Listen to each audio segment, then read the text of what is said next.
Hello, everybody. Bernie Gallerani bringing you another episode of Success is Not Convenient. You know what I love about this topic all the time is the challenge of business and all the things that we go through of being business owners and the challenge of a lot of people who are not business owners don't really understand how difficult it is to keep everything moving forward. Not that we just have to worry about our own personal motivation, but we also have to worry about making sure the finances are there, make sure that we're always writing business plans, making sure we're always inspiring other people. And so I love the podcast name because success is never convenient. And there's so many hats that I think all of us have to wear. I want to do this video today because as we're ending 2025, we're going into 2026, and we really want to look at what happened in 25, and then how does 26 really line up? What worked for us in 25, something we need to think about, but also what didn't work. And this is our opportunity to build a plan in 25, right here towards the end of the year, to say what worked, what didn't work, and then how do I want to make changes moving forward. So I've written down some things for you, and I have 10 things that I want you to focus on. So who you need to become in 2026 and to fulfill all the things that you'd like to fulfill in that year, and creating the level of momentum that you need so you can have a high level of success. So what I'm going to ask that all of us do right now is grab a piece of paper. Let's write this down and let's see what we can do to make the first quarter of 2026 as powerful as we need it to be. So the first thing I want you to write down is lock in the number that matters to you the most.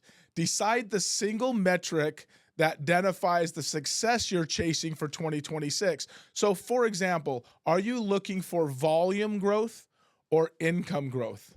Some of you guys might say, well, both, right? Well, net profit and enterprise value is one thing.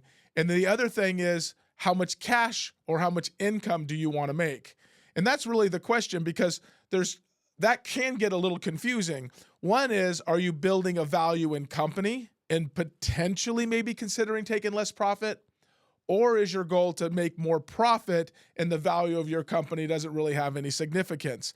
Well, I got to tell you, the second one was the one I focused for many years, is building a business so you can build more profit. And that is very common for what we call solopreneurs, and the people that are still heavily working inside their company. They're still in the sales process, and they're working. And I have friends of mine too that run teams and still have this as their goal: net profit, net profit, net profit. And that's where I was for many years. But over the last year or so, 18 months, I've changed my thoughts on that, in that you have to hire some really good people to build company value, good leadership, smart people. And so when you do that, you give up some profit, but you try to gain long-term value. What does that mean? Because we're all in it, the business, to make money. Yes, the value of the company comes first. The profit of the business comes second. Put right in your mind the idea that it really comes down to a couple of things. One is, if you want high income, focus on high value first. As you build and scale a business, that's super important. Appointments, contracts, revenue, everything else supports this number or it gets cut. And what I'm saying is, you have to focus in on what the final and what the top line of your goal is. Let's just say, for example, I'm in the real estate business, but let's say, for example, I said I want to get X amount of sales out of my production over the year 2026. I have to eliminate all of the other distractions. And so maybe you can write down right now, what are your distractions that get in the way of creating high revenue? What gets in the way of you creating a high valued company?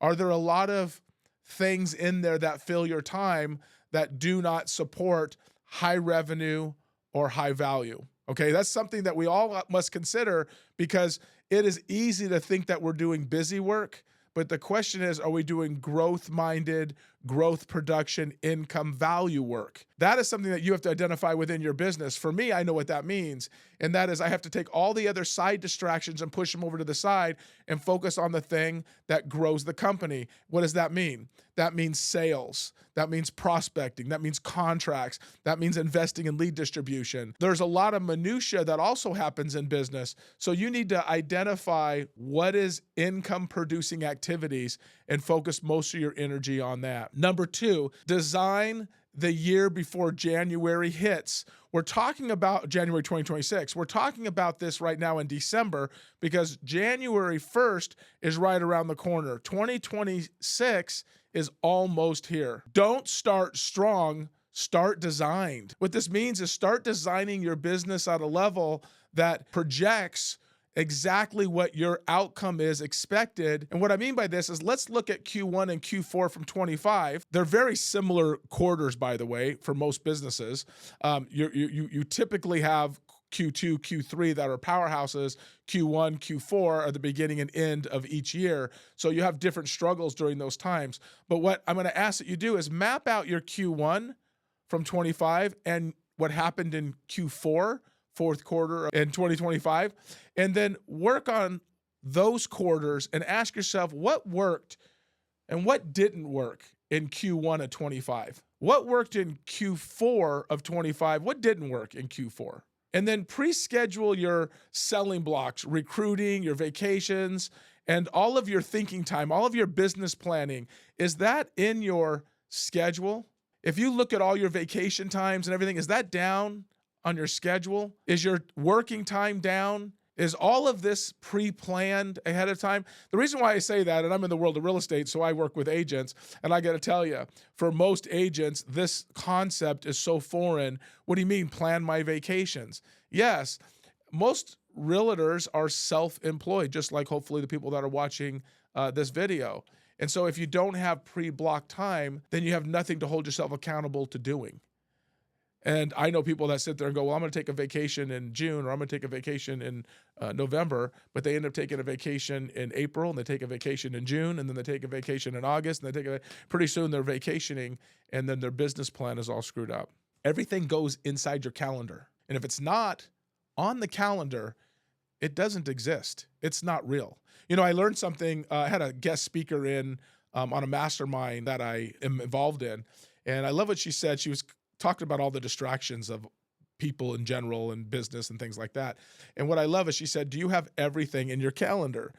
And I responded to my work schedule, and she goes, no, everything. Do you have in your calendar what time you wake up in the morning? Put that in your calendar. What time do you go to the gym if that's what you do? Put that in your calendar. What time are you supposed to be home? Put that in your calendar. What time are you supposed to make breakfast? Put that in your calendar. What time are you supposed to leave for work? This is a good one because I can tell you, I even have people and employees and agents who show up late all the time. They're like, oh, you don't understand. I left later than I wanted to. Put it in your calendar. That won't happen, or it shouldn't happen if you're disciplined. Put everything in your calendar.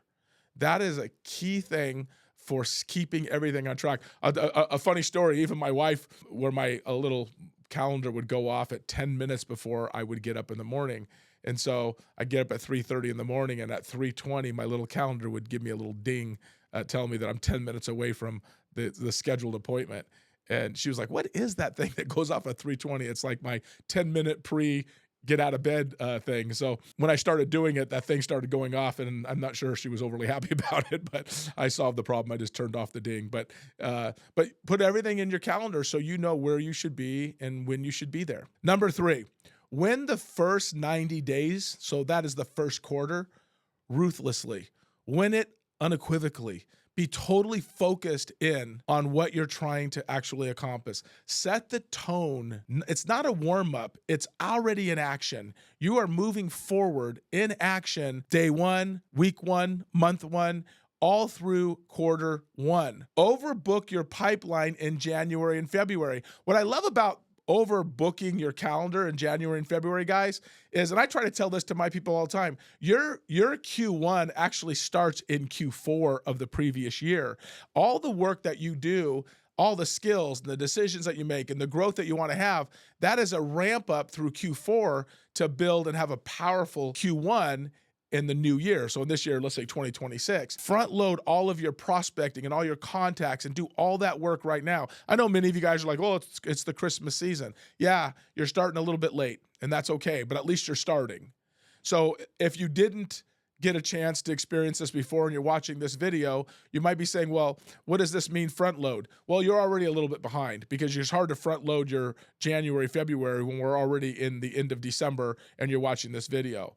But you do need to front load as much of it as you can, meaning when you get in the office in January, prospect double time, make double time calls, make 3-4 times the amount of calls you would normally make, because that, your business, the lifeblood of your business. I have an agent, and every year they do the same thing, where they always coming up with reasons why their business is so bad. And they'll always say to me, God, I wished I had done this work in November and December, and now I'm in January and I don't have a lot of business. And I tell them the same story, but every year they do the same thing. And the ones that front load their business end up having a great first quarter, which sets the tone for their entire business throughout the year. What's hard to really experience is the agent who, or the business owner who doesn't front load it. They only get 3/4 of the year to actually make a difference. See, our business doesn't actually start January 26. Our business actually starts October of the previous year. So we have 90 days to ramp up our skills, our effort, so that all front loads, so we get to January and our pipeline is full of opportunity. I can't stress enough how important all of that is. Number 4, reclaim your daily prospecting as a non-negotiable. Boy, that is a big one. Write that down, underline it, circle it, highlight it, non-negotiable. Non-negotiable. Reclaim your daily prospecting. If you're a salesperson, you're prospecting. You're prospecting. If you're not prospecting, you're not that successful as a salesperson. I'm just going to tell you. Prospecting, whatever, whether you're picking up the phone, whether you're knocking on doors, whether you're talking to people, if you're a true salesperson, listen, guys, I'm in a business full of non-salespeople all the time, meaning not so much in my company, but in the world that I live in the real estate world. You have non-salespeople everywhere, and they want to know why they're not successful. And we always talk to them about prospecting at a high level and don't make it negotiable for yourself. And yet most of them live in poverty because they just can't get their mind around that a salesperson prospects, and they have to fight the non-negotiable aspect of it every single day. So if you're, as a salesperson, as a business owner, because if you're a business owner today and you're building your business, you have to have somebody selling something, a service of some sort. Do not make the mistake of forgetting about this very important thing that moves businesses forward, and that's sales. And the salesperson, it might be you. You might be the salesperson and the main operator, but building new clientele is the key. Don't renegotiate this for yourself. Even as an owner, you must sell. And for some of us who are owners, we've sold so long that we've got to build a business that we're scaling. But for so many years, I outperformed and out-prospected and worked on not negotiating with myself for years in, just because I had to keep the business going. So if you're an owner today that isn't prospecting, it's going to be really tough for you to have any high level of success. If you're not prospecting or meeting new clients or getting out in front of people, consider doing it for maybe 60 to maybe 120 minutes every single day to create direct revenue and activity inside of your company. It is the lifeblood of any business, is the sales process. Now, if some of you guys are plumbers and electricians and roofers and things like that, you still have to. I have a friend of mine who's a very successful roofing company here in town, and he has salespeople giving estimates and selling roofs. And if you're an estimator, you're probably also a salesperson. And if you're not an estimator and you're just a salesperson, good for you. But we always have to always try to work on blocking out time, an hour, 2 hours. I preach to my team 2 to 4 hours a day of talking to people. Now, some of you guys are probably falling back in your chair and going, wait a minute, they work 8 or 10 hours a day. They're taking 40, 50% of their day and they're lead generating. Yes, because they're salespeople. This is all we do. Salespeople are salespeople. Admin are admin. And some of you guys might be going, well, I am also admin, and I'm also sales, and I'm also the guy that cleans the building, and I'm also the person that, makes sure the lights are burning and pay the bills and all those other things. Congratulations, you're an entrepreneur.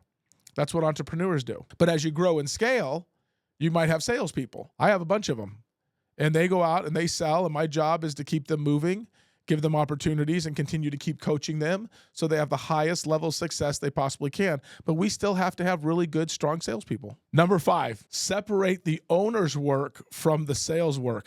Boy, this is a big one. I can tell you this is a big one. I really didn't have a lot of problems with this because I was so one-minded focused.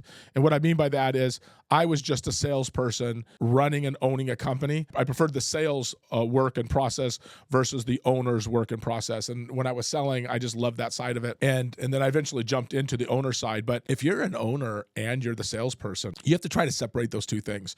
Don't try to confuse the sales process. Block that time out and be focused. We just talked about in the last point, having to be 60 to 120 minutes of your time. Spend 60 minutes to maybe 2 hours focusing in on making sure that the lead generation side is done, and then go to the admin side, the owner's work, and then take care of that business. But don't forget, if you don't focus on the sales side, you're going to kill your business. You will make massive confusion and kill the opportunity to scale. Don't forget, as an owner, you're still an owner, and owner activities have to be done. But there's not going to be owner activities to do if you don't have salespeople. You know, they might say, well, what comes first, the salesperson or the owner? The salesperson always comes first. The salesperson job is always the most important, because as you grow in sales, then you manage the owner side of the business.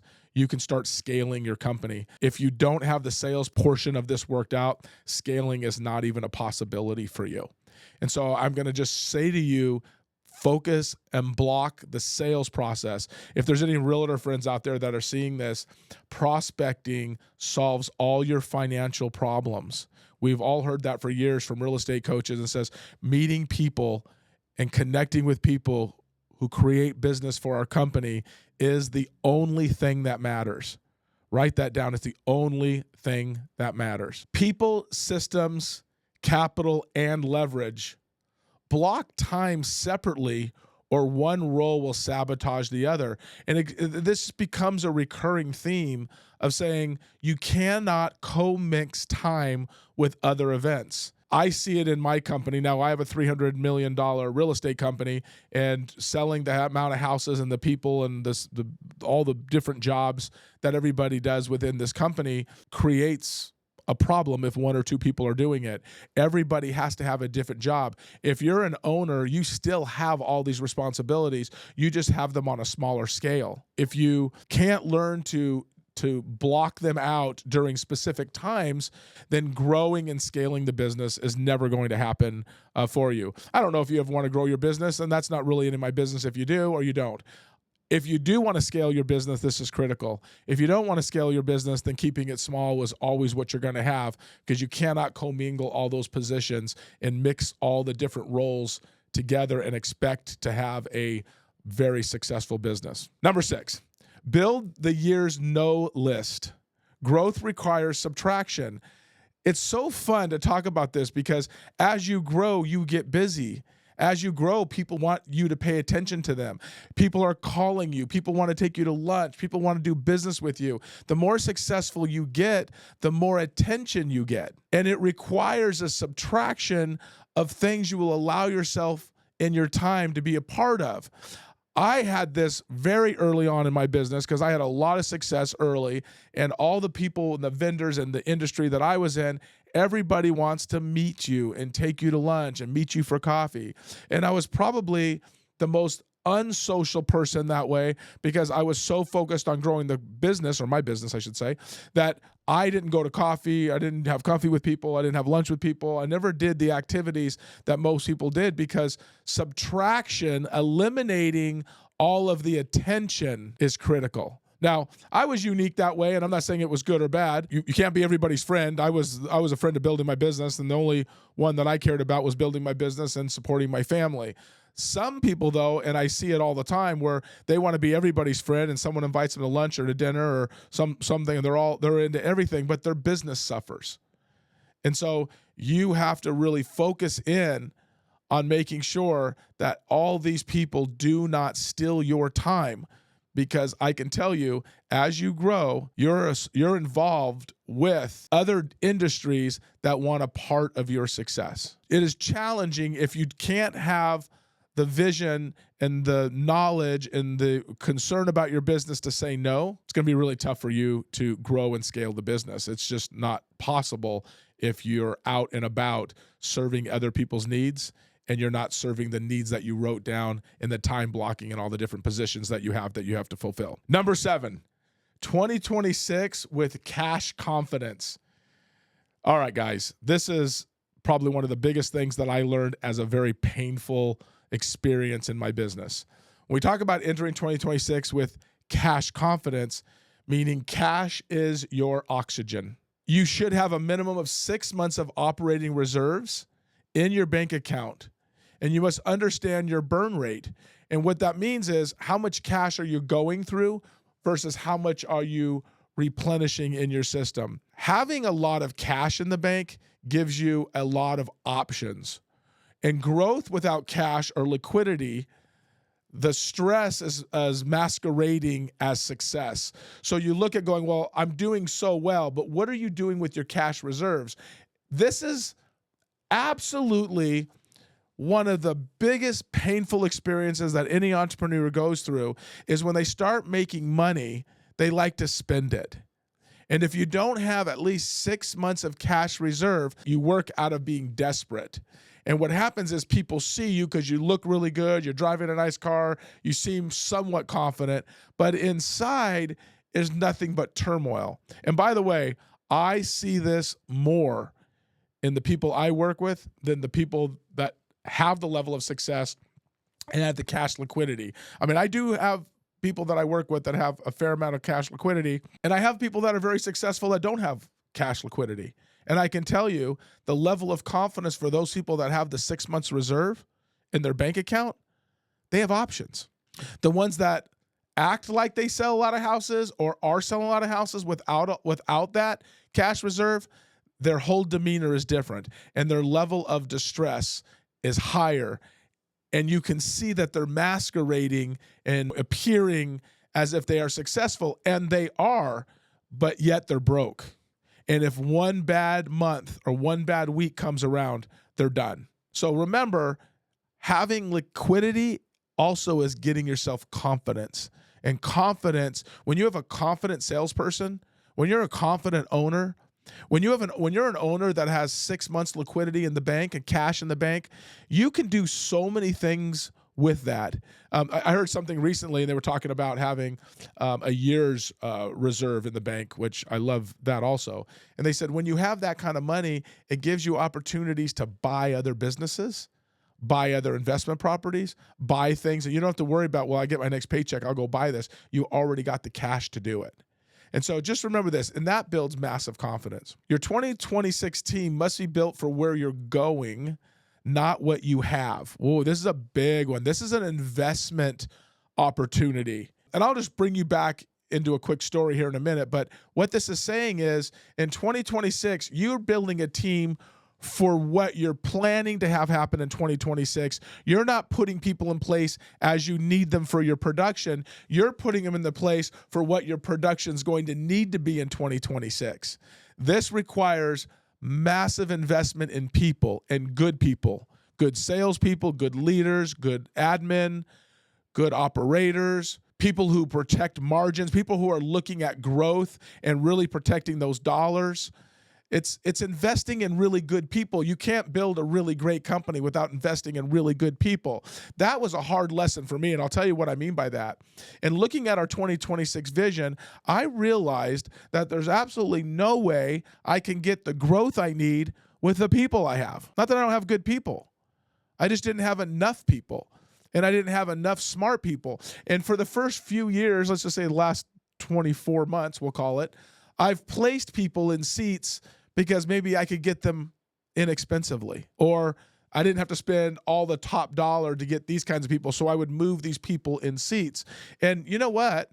It has not panned out. And I get exactly what I pay for. I'm going to make this is a passionate conversation because I've recently, and have done this, invested large dollars in very great quality people to take the company to the level that my business plan says I would like to have in 2026. So when I'm looking at my business, and that's a good question for you to ask yourself, and maybe write this down. If you couldn't fail at all and you had to 3, 4, 5 times your business over the next 2, 3 years, what would have to happen? Who would you have to hire? What scares you about making the decision to say, I want to 3, 4, 5 times my business? What does that look like? Is that making you a little nervous? I'll tell you, it did with me.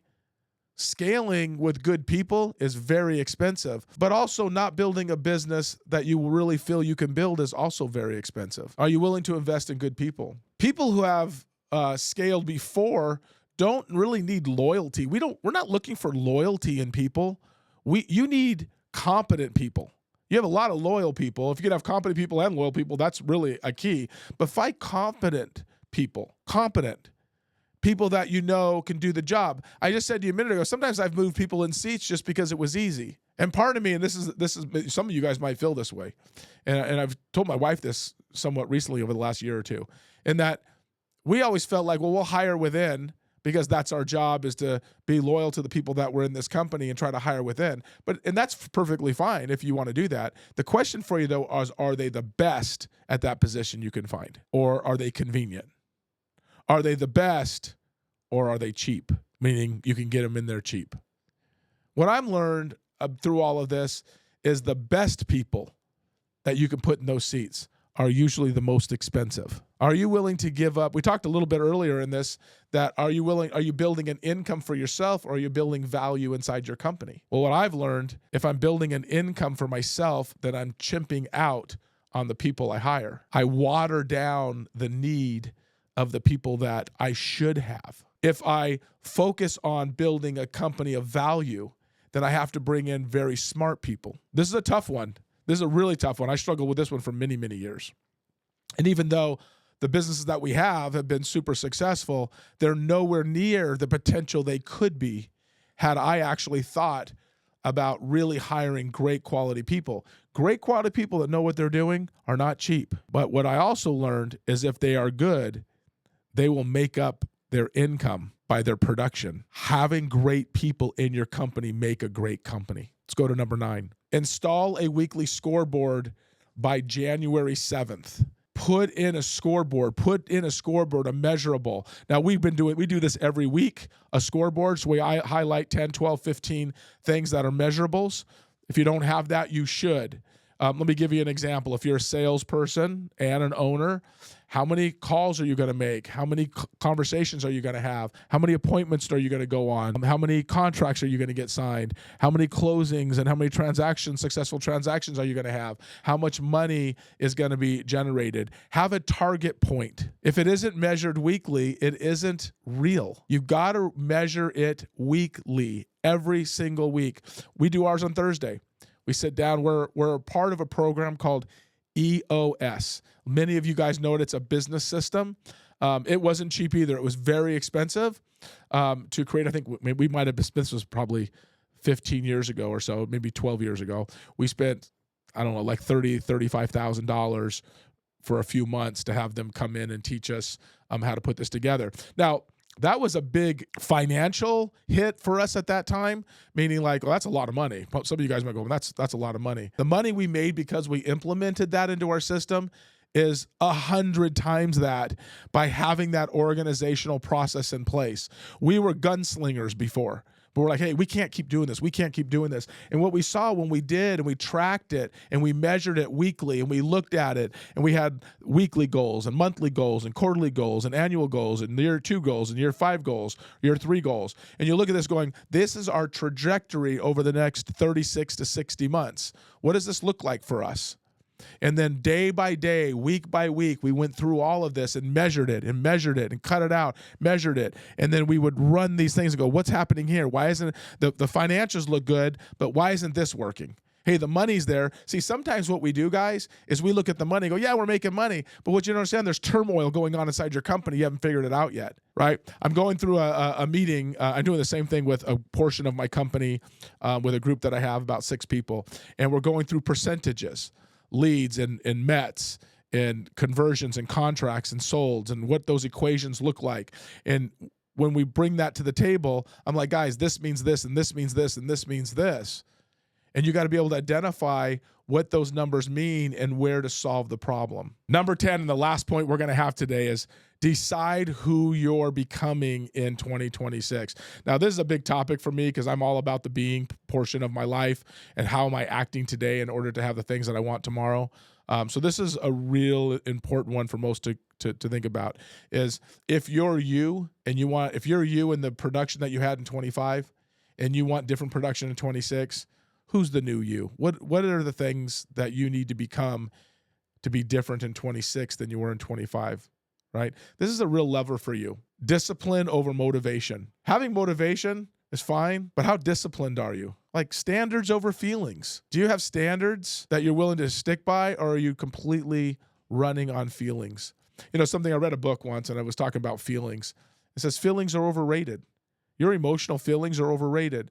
You have a vision you get excited about, and then next thing you know, it's uncomfortable for you. And, oh, I didn't like that somebody did this, somebody did that, right? Long-term respect over short-term comfort. Businesses don't grow, leaders do. So you have long-term respect over short-term comfort. Businesses don't really grow.